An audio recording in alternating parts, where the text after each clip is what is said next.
তোমাদের সবার রথযাত্রা কেমন কেটেছে সবাই কমেন্টে লিখো। আর আমার রথের দিনটা দেখো এরমভাবেই শুরু হয়, সকালবেলা ঘুম থেকে উঠে স্নান দান পুজো সেরে বাড়ির, তারপরে কিন্তু 7:30 কি 8টা নাগাদের মধ্যে আমরা পৌঁছে যাই বিধাননগর রোড স্টেশনে। আমি কিন্তু একা যাইনি, বাড়ির সবাই গিয়েছিল, মামা বাড়ির থেকে মা, মাসি, মামি, ভাইয়েরা, ছোট দাদু সবাই গিয়েছিল।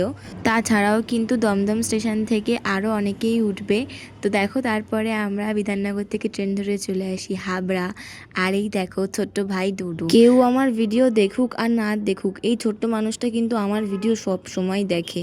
আমরা যেখানে যাচ্ছি সেখানে কিন্তু পৌঁছাতে এখনো অনেকটা স্ট্রাগল করতে হবে। ট্রেন থেকে নেমে আরও দুটো জিনিস ধরে তারপরে কিন্তু আমরা ডেস্টিনেশনে পৌঁছাবো।